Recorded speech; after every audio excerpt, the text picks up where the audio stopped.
The HOA president actually called the sheriff on me for swimming in my own lake. A lake I'd owned for 15 years before her subdivision even came into existence. Picture this. I'm out there at sunset, drifting quietly in the water, listening to loons echo across the lake, when suddenly sirens shatter the calm evening air like a blade tearing through silk. Deputy Martinez rolls up my gravel driveway, wearing the same puzzled look that was on my face. "Sir, I'm sorry, but I've got to issue you a citation HOA complaint," he says, fighting back a smirk. And there she is, Karen Whitmore, standing at the edge of my land with her arms folded, her fake smile stretched tight under eyes colder than a January frost. The ticket? A $1,000 fine for unauthorized recreational use of water in a restricted zone. I stood there dripping wet, staring at the paper. "Mum, this is my lake. I built this dock with my own hands back when you were still living out in California. So, what would you do if someone tried to take control of the water on your own property?" Drop a comment. Let me know where you're watching from. I bet you've got HOA nightmares too. What Karen didn't know was that I'd spent decades as a municipal finance director, and she had just made a huge mistake. But let me rewind a little and explain how I ended up here. My name's Garrett. 3 years ago, I lost my wife Sarah to cancer. We were married 22 years, and when she passed, it felt like half of me was torn away. The grief was suffocating. That kind of pain where you can't breathe, can't think, can't even imagine tomorrow without them. So I did what any broken-hearted widower would do. I got out. Not just anywhere, though. I inherited my grandfather's 4-acre property out in rural North Carolina. It came with a spring-fed lake that's been in our family since 1952. Pop built the original cabin himself when he returned from Korea. And that lake healed his soul the way it was about to heal mine. Picture it. Crystal clear spring water surrounded by towering pines that smell like Christmas morning. At dawn, loons call across the surface as the mist drifts like spirits rising. I'd sit on the dock Pop built, sipping coffee from Sarah's favorite chip mug, watching rainbow trout break the surface for insects. The silence was medicine. No deadlines, no traffic, just wind moving through the branches and the occasional splash of a fish. I'd spent 20 years working as Millbrook County's finance director, combing through budgets and exposing shady contractors who thought they could pad invoices. And if I learned one thing in those years, it's this. Most government harassment comes from dusty old ordinances that no one ever questions. Knowledge that would later save me from petty tyrants like Karen. But when Sarah passed, I left it all behind. Retired early, the lake became my refuge, my therapy, my reason to wake up every morning. And then came Karen Whitmore. Like a storm in designer heels, demanding to speak to Mother Nature's manager. In 2019, a developer bought the old logging road by my north fence. Soon, bulldozers were flattening 100-year-old oaks, and the morning bird calls were replaced by the grind of chainsaws. The sweet scent of pine was drowned out by diesel and sawdust, like a hardware store had exploded in the forest. Within 2 years, 47 McMansions popped up like weeds after rain. They called them lakeside luxury estates, which was rich, considering the only lake view belonged to me. But sure, nothing screams luxury like paying $800,000 to stare at somebody else's water. That's when Karen arrived. White BMW, California plates reading Realtor 1, and an ego too big for the state line. She fit the mold perfectly. Expensive highlights, designer purse worth more than my truck, and a smile so fake it practically squeaked. Within 6 months, she maneuvered her way into the HOA presidency and launched her crusade to civilize U.S. locals. It started with fake-friendly visits. She'd clatter up my gravel driveway in stilettos, sounded like a tap dancer having a seizure, handing me store-bought cookies and commenting on my cabin's character. Her perfume hung in the air, clashing with the natural pine scent like a cheap air freshener at a funeral. When I turned down her lowball offer to buy my land, that smile of hers cracked, and for a second you could see the shark beneath it. Then came the harassment. First, she filed a complaint about my dock. I showed the county my 2008 permits older than her subdivision. Then she claimed my trout were polluting the watershed. The inspector actually laughed, said my water was cleaner than most city supplies, but Karen had done her homework. She dug up some relic of a law from the 1920s about recreational water permits. The kind of forgotten ordinance that sits in dusty Law books waiting to be abused. Using her cozy ties with county commissioners, many of them old real estate clients, she got it rewritten retroactively. Suddenly, any lake activity within 500 feet of residential property required HOA approval. My lake here decades before her subdivision was even a blueprint was now under Karen's thumb. A woman who'd been here barely a year and a half was trying to control a lake that had been in my family 3 generations. And then came her first big mistake. She called the cops on a grieving widower, just trying to swim in his own backyard. Bad call, Karen.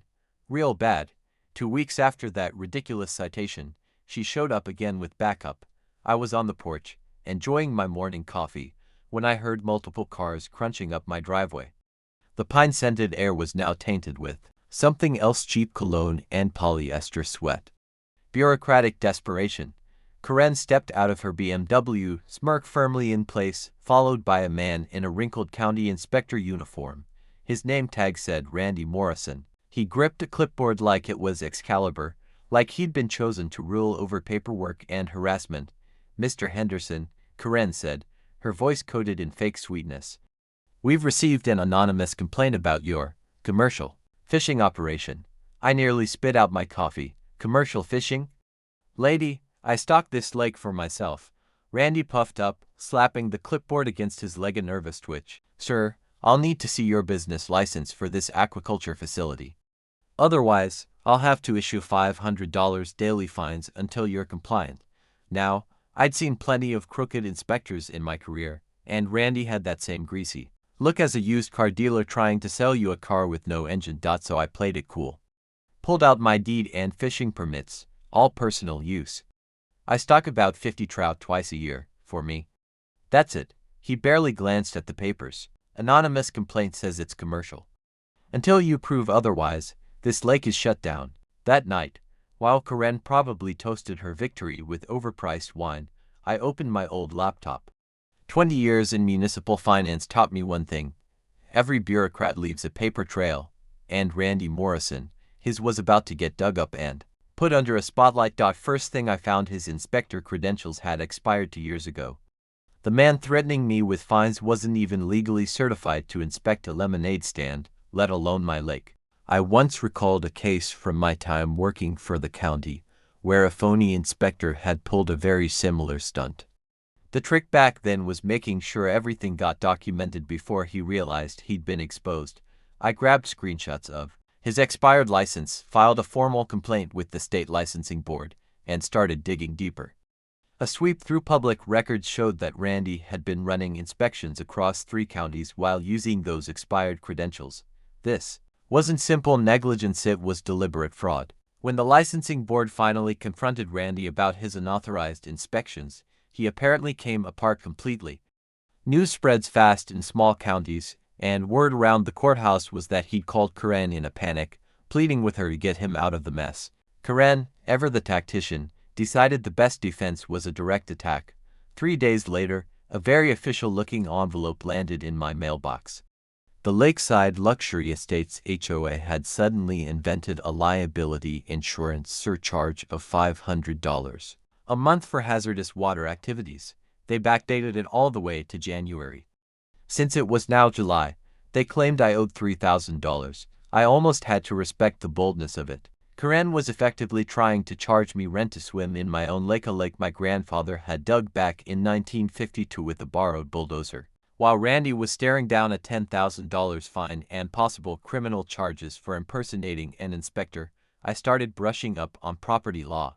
Years earlier, I'd studied a landmark Supreme Court case, Lucas v. South Carolina, where regulators tried to block all development on someone's coastal property. The court ruled that the government can't wipe out all beneficial use of land without paying compensation. The takeaway was clear: they can't force you to pay fees for legal use of your own property. With that in mind, I filed for a preliminary injunction in county court to shut down Karen's little extortion attempt. At the same time, I had a surveyor confirm my property lines. After 2 decades of dealing with shady operators, you learn to trust your gut. When the survey came back, it felt like Christmas morning and hitting the jackpot combined. Turned out, Karen's prized subdivision was creeping 15 feet into state forest land. 3 houses, including one owned by her cousin Danny, were technically trespassing on public property. I made an anonymous call to the state forestry department. Sometimes the sweetest revenge is simply following the rules and letting your enemies get tangled in their own mistakes. Within a week, 3 HOA homes were hit with violation notices for illegal land use. The potential penalties, $50,000 per house, plus removal costs. Suddenly, Karen's $3,000 little shakedown looked like loose change. The very next morning, Karen stormed across my property like Sherman marching to the sea, though, honestly, Sherman probably showed more courtesy. Her face was red enough to stop traffic, and she screamed about harassment and property values, loud enough to scare the loons off my lake and wake the dead 3 towns over. "You think you're clever," she shrieked, jabbing a manicured finger in my face. "I'll sue you for intentional infliction of emotional distress." I calmly handed her the freshly printed court papers for my injunction hearing. "See you in court, Karen. Bring your checkbook and maybe a competent lawyer because you're going to need both." Her jaw worked up and down like one of my trout gasping for air. The sound of her heels clattering away on the gravel was sweeter than any loon call I'd ever heard. But Karen never learns. 2 weeks later, she escalated again, this time with psychological warfare. And by psychological warfare, I mean she called Channel 7 News. I was out feeding my trout their breakfast. Yes, I kept a schedule, don't judge, when I heard the rumble of a news van coming up my drive. The crunch of heavy tires on gravel has a distinct sound, like stepping on bubble wrap made of rocks. Out stepped reporter Megan Torres, trailed by a cameraman who looked like he'd rather be covering literally anything else. Behind them, Karen climbed out of her BMW dressed in what I could only call her concerned citizen costume, a conservative blazer, light makeup, and an expression that screamed barely suppressed tears over the tragic fate of neighborhood property values. "Mr. Henderson," Megan called, striding toward me with that polished reporter's walk. "We're here about concerns that your lake activities may be threatening the community's water supply." I glanced over at Karen, who had arranged herself dramatically in the background with 3 neighbors she'd clearly roped in as extras. Their expressions carried the same fake worrying you see in pharmaceutical ads right before the disclaimer about side effects. "Ma'am," I said, setting my fish food aside, "I'm not sure what concerns you're referring to." The questions started flying. Was I aware of the environmental dangers? Didn't I care about children's safety? What about the neighborhood's property values? It was obvious Karen had spoon-fed Megan a set of loaded questions meant to make me look like an ecological villain. But after 20 years of sitting through public meetings, I'd learned how to stay calm while people tried to ambush me. So, I invited the news crew to test the lake water right there on the spot. Then, staring straight into the camera, I dipped a glass into the lake, raised it, and drank. The look on Karen's face was priceless, like someone realizing too late they'd brought a squirt gun to a tank battle. "This water's been tested 3 times in the past year by County Environmental Services," I explained, producing a folder thicker than an old phone book, cleaner than most city supplies. "Would you like to see the reports?" I handed Megan copies of everything: pristine inspection reports, property deeds proving my water rights back to 1892, up-to-date permits, and even photos showing Karen's subdivision trespassing onto state land. You could almost see the story flipping in real time. Megan's questions shifted, digging into why Karen's claims didn't match the documentation. Karen began sweating, despite the crisp October air carrying the smell of burning leaves down the valley. "Mrs. Whitmore," Megan pressed, turning the camera toward her, "do you have any evidence to back up your claims of water contamination?" Karen's response, a masterclass in verbal gymnastics. She fumbled through talk of possible dangers and community objections, her eyelid twitching in that familiar way I'd come to recognize after years of sitting through budget meetings with shady contractors. That was my cue. I decided it was time to bring up what I'd uncovered about Karen's past. During my career auditing municipal contracts, I'd built a wide network across several states. A handful of phone calls had been enough to confirm that Karen Whitmore wasn't exactly a stranger to wrecking neighborhoods. "Megan," I said, "you might want to dig into Mrs. Whitmore's record in California and Arizona. The paper trail tells an interesting story." Karen went pale beneath her carefully applied foundation. She knew immediately I'd done my research. The interview wrapped up with Karen insisting she be given equal time to present the HOA's side. Megan agreed to another segment, a decision that turned into Karen's second major blunder. While I prepared for the next round by gathering more supporting documents, Karen spent her week cashing in favors. Unfortunately for her, the station manager was Jim Patterson, a man I'd once worked alongside on government transparency projects back in my county auditing days. Small world. When you've built a reputation for clean books and exposing financial fraud, you tend to cross paths with the same people. The follow-up aired the next Thursday. Megan Torres delivered a fair segment showing both properties, but Karen, she turned the whole thing into unintentional comedy. She contradicted herself several times, snapped defensively at the simplest questions, and even blurted out that she had never actually tested the subdivision's well water, the very thing she claimed she was protecting. Meanwhile, I answered, calmly, sticking to the facts, every statement backed by documents. On camera, the difference was dramatic, Karen unraveling, frantic and sweaty, while I sat there like a bureaucratic superhero with binders full of evidence. The public response was overwhelming. My voicemail filled with grateful messages from neighbors who thanked me for standing up to Karen's bullying. Many admitted they'd been too scared to speak before, worried she'd retaliate with HOA fines or violations, but Karen wasn't finished. Humiliated by the broadcast and facing scrutiny about her past, she decided to go all in.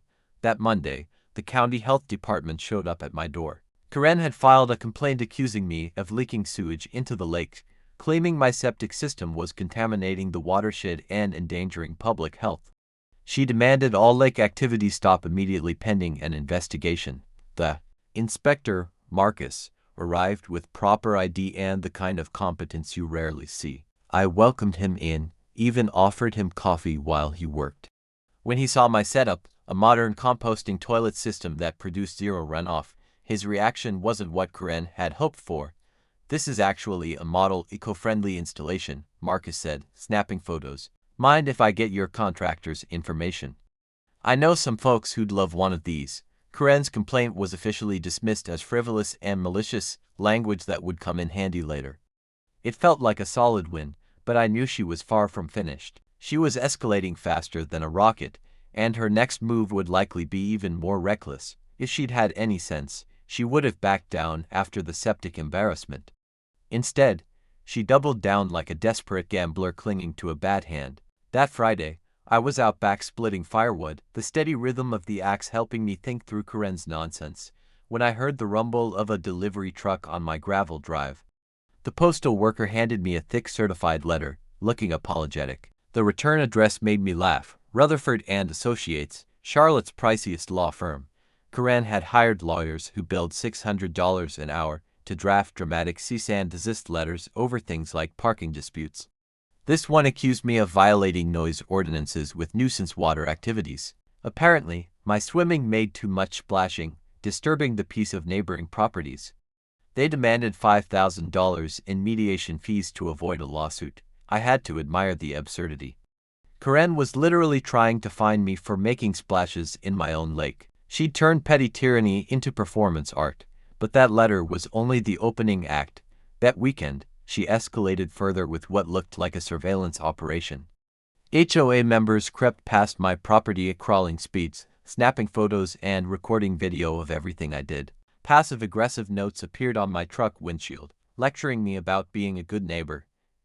And suddenly, the county seemed very interested in me. Building inspector Monday, fire marshal Tuesday, tax assessor Wednesday. Each visit sparked by anonymous complaints. The air reeked of bureaucratic harassment, heavier than morning fog over the water. I'd seen this tactic before, death by 1,000 paper cuts. The aim wasn't to uncover actual violations, but to bury me under endless harassment until I gave up and left. Karen was following the standard playbook, but she'd made a fatal miscalculation. She picked a fight with someone who knew how to dig through public records and follow the money. That weekend, I spent hours in the musty basement of the county records office, surrounded by stacks of dusty files. What I uncovered felt like Christmas morning. Karen's subdivision had been built under an emergency wetlands permit requiring a 25-foot buffer from natural water sources. 3 houses, including Karen's oversized mansion, sat inside that buffer zone. The penalties, daily fines of $10,000, with possible demolition orders, if environmental damage proved serious enough. And that wasn't all. Using state law, I requested the HOA's financial records, something any property owner could legally do. What I found made Rise fake inspector scam look like a parking ticket. Karen had been bleeding the HOA dry like her personal ATM. No competitive bids for maintenance projects, despite state law requiring them for anything over $10,000. Her husband, Rick's landscaping firm, had a $45,000 exclusive contract. Pool maintenance. Her cousin Danny pulled in $28,000 a year. Legal fees. Payments straight to her personal attorney for matters unrelated to HOA business. I'd seen this exact scheme before in municipal fraud cases. The key was proving the pattern and intent, and Karen had left a trail wider than Interstate 85. While I was compiling my case, Karen struck again, filing for a temporary restraining order. She accused me of stalking HOA members, harassing them, and even threatening violence over property lines. The hearing was set for Tuesday morning. Sheriff's deputies serving me papers as I fed my trout dinner. I hired Patricia, an attorney specializing in HOA disputes, known for dismantling corrupt boards with surgical precision. After reviewing my evidence, she grinned, the kind of grin that makes opposing counsel break into a sweat.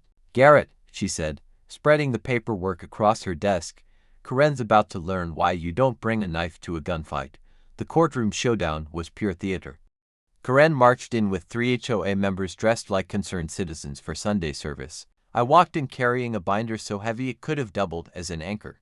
Judge Margaret Yates, a firm and uncompromising woman with 3 decades of experience fending off frivolous lawsuits, examined the case files with the precision of a forensic auditor.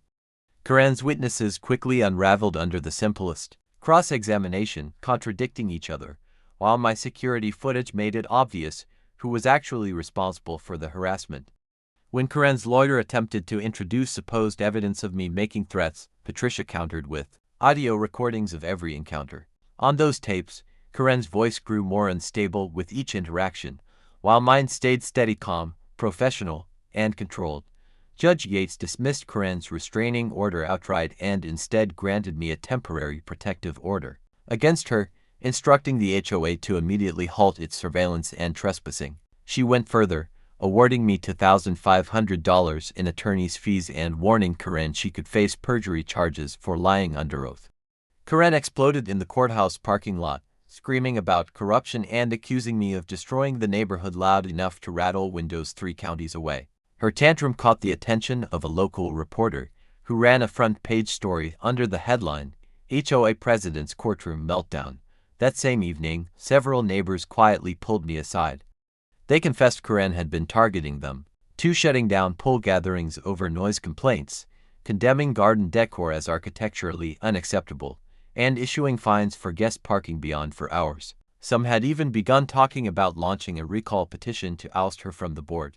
But just as I was savoring this small win, Patricia uncovered something buried deep in the original HOA charter, something that would upend the entire balance of power. Hidden in the dense legal jargon was a clause I had completely overlooked. Any property owner within 1,000 feet of the subdivision could apply to join the HOA as a voting member. My lakefront property not only qualified by distance, it was also the largest parcel in the area, which meant I would hold 30% of the voting power. Karen, so obsessed with harassing me, had missed the fact that I could walk straight into her HOA and vote her out. The irony was exquisite. In trying to seize control of my land, she had inadvertently handed me the leverage to seize control of hers. While Patricia was preparing for our next legal strike, she stumbled upon something else, something even bigger. She had been combing through the original subdivision plot maps, the kind of mind-numbing paperwork most people never bother with, when she found a detail that made her call me at 6 in the morning. "Garrett, get down here immediately," she urged, her voice brimming with the kind of excitement lawyers only have when they've found a smoking gun. Karen's entire subdivision is built on a house of cards and it's about to come crashing down. I drove through the morning mist rolling off the lake, the scent of wet pine needles sharp in the air, anticipation building with every mile. When I arrived, Patricia had coffee ready and documents spread across the conference table like a detective unraveling a murder case. Her revelation was jaw-dropping. Karen's entire development violated the county's master plan. The land had been zoned for low-density rural housing, no more than 16 homes on 95 acres. Karen had crammed in 47 oversized McMansions, tripling the density limit. The only reason it had been allowed was a loophole: the emergency housing shortage provision, created after Hurricane Florence in 2019. The county had permitted denser development temporarily to meet the housing crisis. That word temporarily was the catch. The variance expired after 5 years unless the county commission renewed it. Karen's subdivision variance would lapse on December 15, just 6 months away. Without renewal, 31 homes would have to be torn down to meet zoning rules. Patricia pulled up the HOA's financial spreadsheets. Right now, assessments are based on 47 homes paying $320 per month, she explained. If 31 homes vanish, the remaining 16 will have to cover the same budget. That means dues skyrocketing to $940 a month. It was financial ruin waiting to happen. And worse for Karen, Patricia had found evidence in her own correspondence files uncovered through discovery that she had known about the expiration all along. She'd been lobbying commissioners in secret to get it extended, but Karen's attacks on me had spectacularly backfired. I'd spent years in municipal finance and had worked with several of the current commissioners. They remembered me as the man who followed the rules and exposed shady financial practices before they turned into scandals. Commissioner Martinez had even cited me, that gentleman with the lake, as an example of responsible development. Meanwhile, Karen's unhinged outbursts and legal harassment had turned allies into opponents. Her chances of renewal were now slim to none. Patricia then opened the original HOA charter and pointed to a section that made my coffee taste sweeter. Membership extended to all property owners within the subdivision's borders, including a 100-foot buffer zone. My land was just 23 feet inside that boundary. As a qualifying property owner, I had the legal right to join. And voting power wasn't one vote per house, it was proportional to property value. My 4-acre lakefront parcel, assessed at $485,000, dwarfed the average subdivision homes to $125,000 valuation. That gave me 31% of all HOA voting power. If you join, Patricia said, you'll be able to block assessment hikes, call special board elections, review all financials without public records battles, and even propose charter amendments with your voting bloc. The irony was perfect. Karen had spent months trying to tighten her grip on me through HOA rules only to create a situation where I could legally walk in and control her. But as I sat with the documents, a realization settled in. I didn't want to wreck the neighborhood. Many residents were victims of Karen's overreach, just like I had been. The real solution wasn't revenge, it was cutting out the problem and repairing the community. My goal shifted. Remove Karen, stabilize the finances, and rebuild an HOA that actually served its members instead of one person's obsession with control. Meanwhile, Karen had somehow learned whispers of the zoning issue were spreading. She scrambled to call an emergency HOA meeting that Saturday, citing urgent financial matters. The notice went out late, clearly designed to keep attendance low.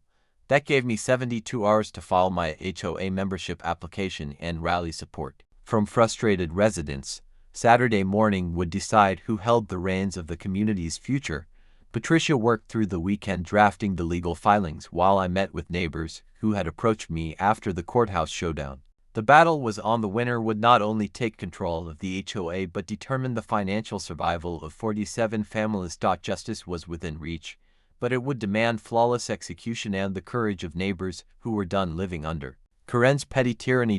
As Patricia and I sat in my cabin, coffee in hand, charting our strategy like generals planning D-Day, I could feel it. The countdown to Saturday had begun.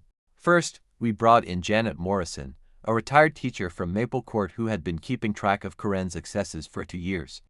Janet carried the quiet resilience you often see in teachers who face pushy parents and shrinking budgets. Karen had slapped her with a $200 fine over a bird bath that didn't meet aesthetic standards. The problem? A pair of concrete doves clashed with the Covenant's version of suburban perfection. When I finally reached Janet, her voice carried to decades of bottled-up irritation. Mr. Henderson, I've been waiting for someone to finally challenge that woman. What do you need? Janet's spiral notebook contained 2 years' worth of carefully documented violations, fines, and harassment incidents, organized with the meticulousness of a grade book. She'd recorded everything: Karen's surprise inspections, board meetings where opposing voices were brushed aside, And each instance of petty intimidation. Next was Bob Martinez, an accountant from Oak Ridge Drive who had made the mistake of asking too many questions about HOA finances. Bob was the type who noticed when the math didn't add up, a dangerous trait in Karen's world of creative bookkeeping. When we met at the diner, surrounded by the smell of bacon grease and straight talk, Bob laid it out plainly. "I've been trying for months to get a look at the actual invoices," he said. "Karen keeps saying it's all proprietary, but I've already found $43,000 in unexplained expenses in this year's budget alone." Bob's spreadsheets revealed a disturbing pattern: landscaping bills far higher than the work performed, equipment purchases with no delivery records, and legal fees for matters that had nothing to do with HOA business.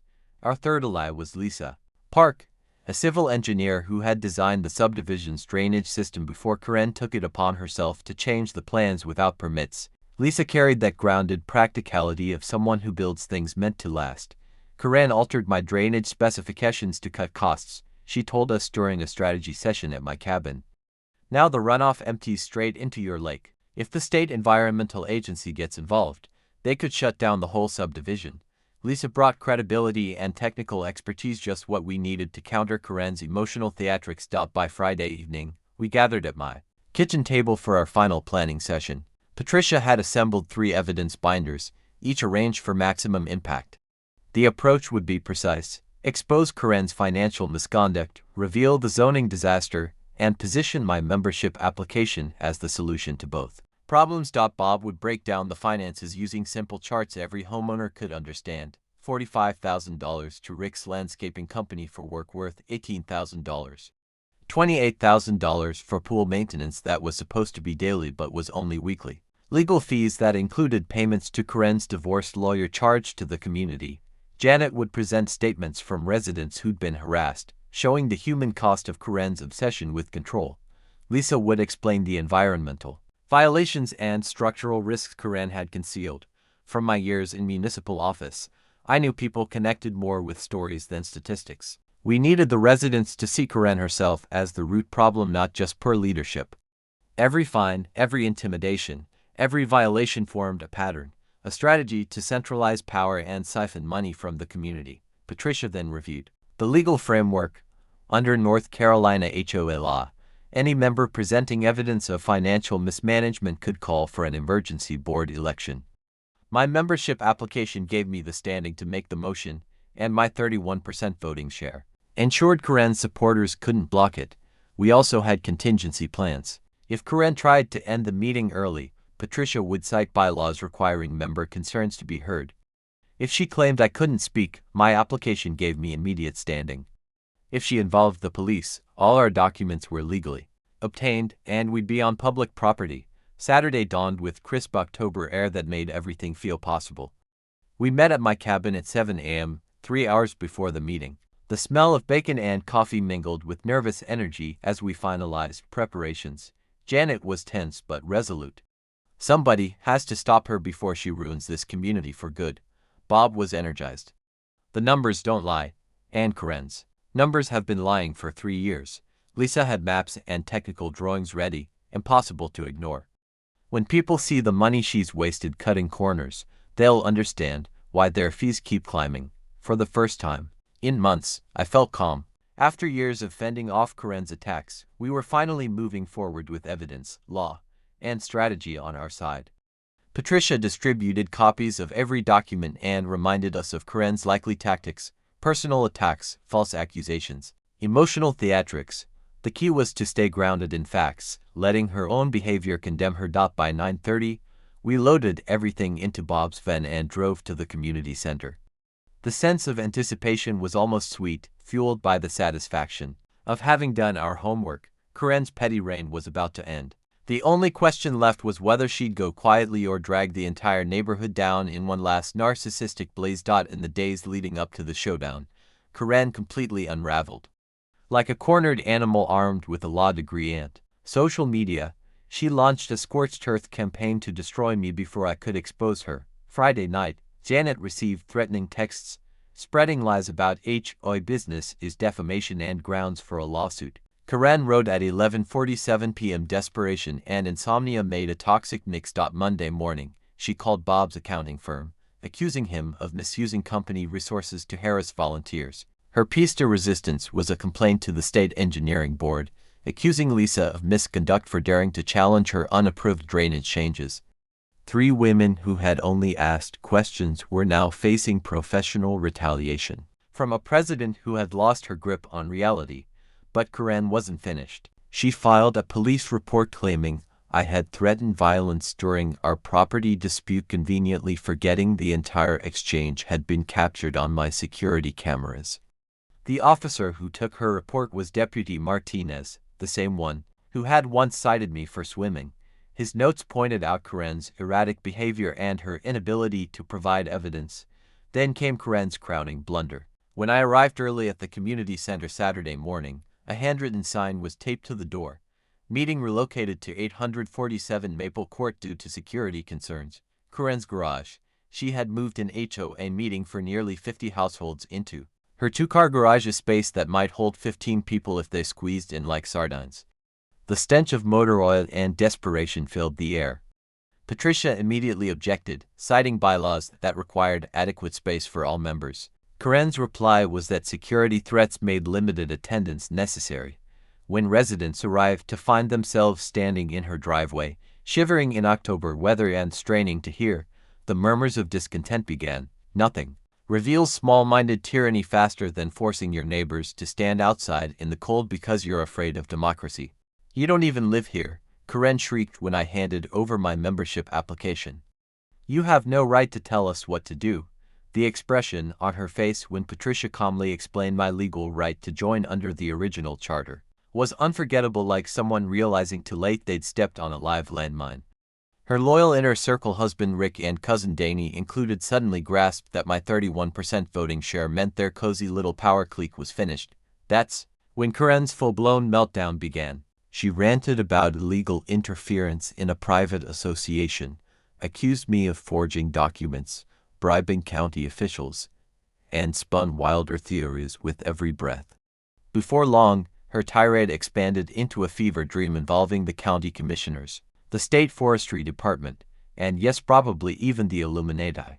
Neighbors shuffled back uncomfortably, uneasy at the sight of their HOA president spiraling into conspiracy theory territory.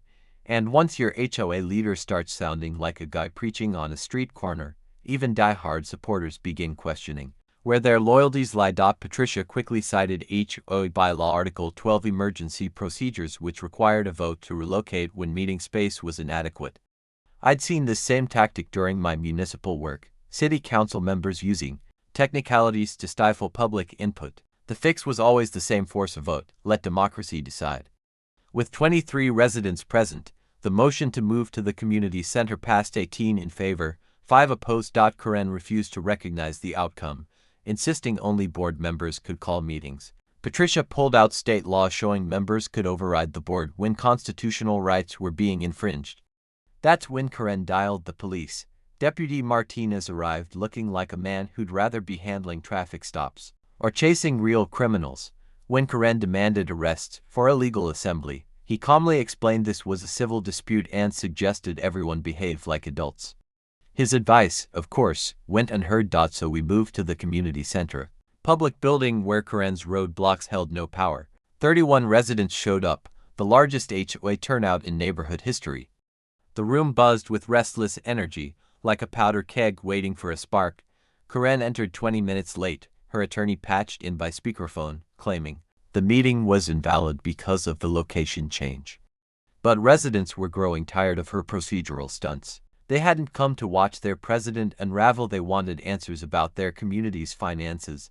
I sat back with deliberate patience, quietly taking notes while Karen buried herself deeper with every objection. The questions soon turned sharp: landscaping bills, pool maintenance, ballooning legal fees. Her replies grew evasive, contradictory, desperate. When Bob Martinez asked about the $45,000 landscaping contract, Karen claimed the details were proprietary. Bob promptly held up public records proving the charges were inflated. Rick, in the corner, began sweating like a man watching his gravy train derail in slow motion. Cornered, Karen lashed out with a vicious personal attack on me that would have embarrassed a political hitman. She dragged up Sarah's death, calling me unstable, Dangerous to families, a loner who lowered property values. The room went silent. Even her supporters recoiled, disgusted at her willingness to exploit a widower's grief for political leverage. Janet Morrison rose, voice trembling with anger. Karen, you fined me $200 for a birdbath. When did we become so cruel to our neighbors? Others joined in, sharing their own stories of harassment and intimidation. The dam had finally burst. Years of pent-up resentment came flooding out like water through a broken levee. Karen tried to gavel the meeting closed. Residents flatly refused to leave. The taste of democracy was far too sweet after years under her heavy hand. When I stepped to the podium with my binders of evidence, Karen made one last desperate stand. I won't let you destroy our community, she screamed.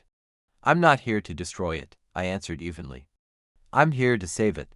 The final showdown was set. In the week between the garage clash and the ultimate confrontation, Karen went nuclear, full scorched earth tactics, the kind of desperation Napoleon would have admired on his retreat from Moscow. She hired a washed-up ex-cop named Wade, a private investigator who reeked of cigarettes and regret. He tailed me around town, snapped photos through my cabin windows, even pestered my elderly neighbor, Mrs. Patterson, with questions about my mental state. Karen's online smear campaign escalated into pure fiction. She created fake profiles, spreading rumors I planned to start a commercial fishing operation that would tank property values. She posted doctored screenshots of threatening messages supposedly from me, complete with fake spelling errors for authenticity. Her crowning insult was a vile claim that Sarah hadn't died of cancer, but by suicide, and that I was covering it up. Karen had now weaponized my wife's illness for political gain. Even by her standards, it was a new low. But while she was busy torching her own credibility, I was quietly assembling the evidence that would finish her for good. Bob Martinez uncovered the smoking gun. Bank records showing Karen withdrew $85,000 from the HOA reserve fund labeled as emergency roof repairs, and used it the same day for a down payment on a Myrtle Beach condo. Her social media posts showed her celebrating at the beach while homeowners thought their dues were funding infrastructure. It was theft so brazen it felt like robbing a bank and posting selfies with the loot. Meanwhile, Patricia was working with the county prosecutor. Each fraudulent withdrawal carried a 2 to 10-year sentence under North Carolina embezzlement law. Karen wasn't just facing removal from office, she was staring down prison time. And Wade, her pie, overplayed his hand. One evening, Mrs. Patterson caught him peering through her windows and called the sheriff. Deputies arrested him for intimidation and illegal surveillance. He immediately rolled on Karen to save himself, admitting she'd hired him to dig up dirt on a community member. Her intimidation campaign was now officially part of the criminal record. Thursday brought the final piece. My own investigator, reputable firm, not one that smelled like ashtrays, delivered a full report on Karen's past. She'd run this same scam in California, Arizona, and Florida. Every time, the pattern repeated: seize control of an HOA, siphon funds, sow chaos, then vanish before charges stuck. 2 criminal cases were still open. A civil judgment for $127,000 remained unpaid. She wasn't just a neighborhood tyrant. She was a serial fraudster with a trail of destruction across multiple states. The morning of the final showdown, I noticed a U-Haul trailer hitched to Karen's BMW. She clearly planned to skip town right after the meeting, likely with whatever money she could grab before the law caught up. The community center overflowed with 67 residents, more than any event in subdivision history. Channel 7 News had quietly set up cameras in the back after a tip about the investigation. Prosecutor Williams and Detective Hayes sat ready with an arrest warrant, waiting for Karen to incriminate herself on camera. Deputy Martinez posted up outside, well aware of Karen's volatility when cornered. She finally arrived, draped in flashy new jewelry almost certainly bought with HOA money, wearing the brittle confidence of a pyramid scheme operator seconds before collapse. Rick was conspicuously absent, having apparently fled to Oklahoma with their remaining assets. From the outset, Karen tried to control the room, cutting discussion and citing security concerns as an excuse for a shortened agenda. When I asked for recognition under Robert's Rules of Order, Patricia rose, holding our finalized membership paperwork. The review period ended yesterday, she declared with certainty. Mr. Henderson is now a full HOA member with a 31% Voting share. Karen's face drained of color as the balance of power shifted for good. The room erupted with energy as residents realized Karen no longer controlled the fate of their neighborhood. I walked to the podium with 3 binders of evidence, steady and composed after 20 years of municipal hearings. I'd like to present several financial discrepancies for board review. Karen leapt up, shouting, "You can't disclose private HOA business." I turned toward the news camera. "Mom, embezzlement isn't confidential. It's a crime." The taste of long-awaited justice was finally within reach, and Karen's petty dictatorship was on the verge of collapse. All I needed to do was show the evidence and let the truth speak. The only unknown was whether she would surrender quietly or drag the entire community through one last humiliating outburst of rage. Judging by her history, my bet was on the latter. The moment of reckoning hit like a freight train packed with evidence and accountability. 67 residents crowded into the community center, the air buzzing with nervous anticipation and the faint aroma of coffee from the concession counter.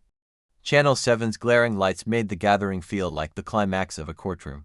Drama. At the front table, Karen sat stiffly, her flashy new jewelry like armor.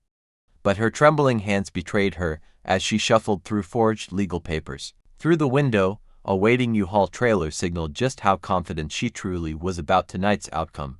"I'd like to present some financial irregularities for board review," I repeated, voice calm but authoritative.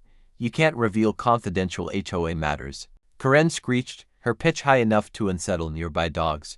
I faced the cameras with a faint smile. "Mom, embezzlement isn't confidential. It's criminal." Bob Martinez stepped to the projector, his accountant's precision slicing. 3 years of Karen's deceit like a lighthouse beam through fog. The first slide appeared. Karen's husband's landscaping company. Build, $67,000. Actual value, $23,000. "This shows a repeated pattern of inflated invoices," Bob explained to the stunned crowd. "Pool service charged as daily visits, but performed weekly. Legal expenses include payments to Mrs. Whitmore's personal divorce attorney, covered with community funds." Karen lunged at Bob's laptop like a rabid animal, shrieking that the figures were fabrications. But her frantic attempt only made her look guiltier, especially as surveillance footage showed funds being wired from HOA accounts straight into her personal bank. Gasps echoed when the purchase of the Beach Breeze condo appeared on screen. $85,000. Withdrawn for emergency roof repairs. Yet that very day, Karen closed on her beach property. Her weekend post on social media flaunted cocktails on the shore while residents assumed their money was fixing neighborhood infrastructure. That's when my investigative report struck the final blow. I advanced the slides. "Ladies and gentlemen," I said, "allow me to introduce Karen Whitmore Johnson, repeat community destroyer." The room erupted in shocked murmurs. Her real history laid bare. 3 prior neighborhoods wrecked by the same scams. Pending charges in California for grand theft and fraud. A civil judgment in Arizona. $89,000 restitution still unpaid. Karen's meltdown erupted in full force. She shrieked that it was all lies and conspiracies while her few loyal supporters slipped toward the exits. Grabbing the microphone, her voice cracked with desperation. "This man is dangerous. He threatened to poison our water. He's been stalking children." Her accusations spiraled into the absurd. She brandished a fake mental health evaluation, the doctor's license number incorrect. The forgery was so pathetic several residents laughed aloud. That's when County Prosecutor Williams stood, his badge catching the fluorescent glare. "Mrs. Whitmore, I'm Prosecutor Williams. You are charged with embezzling $127,000 from your neighbors." The camera crew swarmed as Karen realized she had just perjured herself live on television. Her face cycled through colors like a mood ring. "This is illegal surveillance," she shrieked, lunging at the cameraman. "You can't record me without permission." Her designer heels skidded on the polished floor, nearly sending her sprawling.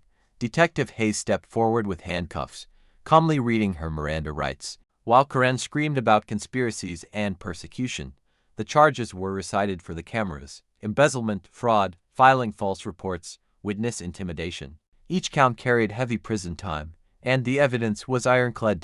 As she was dragged away, still screaming threats, the room fell into stunned silence. Police searched the U-Haul immediately, uncovering stolen HOA property industrial lawn. equipment and pool gear worth thousands. When the squad cars drove off, I turned to the shaken residents. "I never set out to destroy this community," I said, my voice echoing. "I wanted to save it." Slow applause began with Janet Morrison, then spread into thunderous cheers. Neighbors cried, hugged, and finally released years of pent-up frustration. I proposed an emergency vote to strip Karen of all HOA authority. With her proxy votes invalid, the measure passed unanimously. A temporary board was elected instantly, Bob as treasurer, Janet as secretary, Lisa Park as president. When asked if I wanted a position, I declined with a smile. "I'd rather advise. My lake is always open for fishing." It's time we acted like neighbors, not rivals. For the first time in 3 years, the meeting ended with people speaking to one another like human beings instead of combatants in a property war. The victory was sweet, but the true satisfaction came from watching the community finally begin to heal. Karen's petty reign was over. Democracy had triumphed with receipts, documentation, and one very incriminating U-Haul. Justice, served with proper accounting and a strong dose of solidarity. The best part, everything was legal, airtight, and captured on camera for history. Sometimes the good guys really do win, especially with solid lawyers and undeniable evidence. 6 months later, I sat on my dock, watching kids learn to fish while parents chatted like real neighbors. The smell of burgers drifted from our first Lake Day festival, blending with pine and the sound of genuine laughter, something we hadn't heard in years. Karen had pleaded guilty, sentenced to 4 years in state prison. Her beloved beach condo was seized during asset forfeiture. Her husband, Rick, extradited from Oklahoma, served 18 months for conspiracy. Their ally, Randy, the fake inspector, received probation and a lifetime ban from government work. The new HOA launched what we called the Transparency Revolution. Monthly financials posted online. Bidding required for contracts over $1,000. Quarterly town halls replaced Karen's secretive meetings. Every oppressive rule she had imposed was repealed, turning the covenant into real guidelines for community living. The zoning crisis threatening 31 homes was resolved through cooperation. I worked with county planners to secure a sustainable development plan that protected both property values and the environment. The community gained permanent grandfather status, and 15 problematic homes were relocated at developer expense. My lake became the community's heart. Sarah's Sanctuary, named for my late wife, hosted fishing lessons, canoe storage, and quiet swims for anyone needing the same peace I once sought. The dock, built in 1952, was expanded for all, and the laughter of children in the water would have made Sarah proud. The ripple spread beyond our subdivision. Megan Torres's investigative series won a regional Emmy. The story went viral. How one man saved his neighborhood from an HOA tyrant. I even testified before the state legislature, helping draft Karen's Law, a bill mandating annual audits and transparent financial reporting for every HOA. 3 other communities asked for my help against their own corrupt boards, and I discovered a calling I hadn't expected, using my 20 years of municipal finance to help neighbors reclaim their communities from petty tyrants. Financially, recovery exceeded expectations. Between asset seizures, insurance claims, and recovered property, we ended up richer than before Karen's crimes. HOA dues dropped to $180 lower than when she took power, and reserves were healthier than ever. Property values jumped 12% after her removal, proving that trust and cooperation boost home prices far better than authoritarian rule and endless lawsuits. Personally, the lake that had once saved me after Sarah's death became something greater, a symbol of shared healing and purpose. Grief will always live with me, but channeling it into protecting others gave life new meaning. Just last week, I got a call from Tennessee, a veteran whose HOA was blocking his disability modifications. "Sir, I heard what you did in North Carolina," he said, voice shaking. "My HOA is fining me for installing wheelchair ramps." I looked out at the lake, Janet teaching her granddaughter to fish, Bob grilling burgers for the monthly cookout, neighbors laughing together.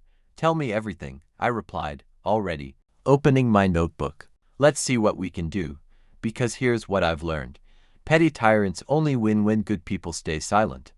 But when neighbors unite with documentation, legal knowledge, and courage, justice isn't just possible, it's inevitable. The best revenge against corruption isn't more corruption.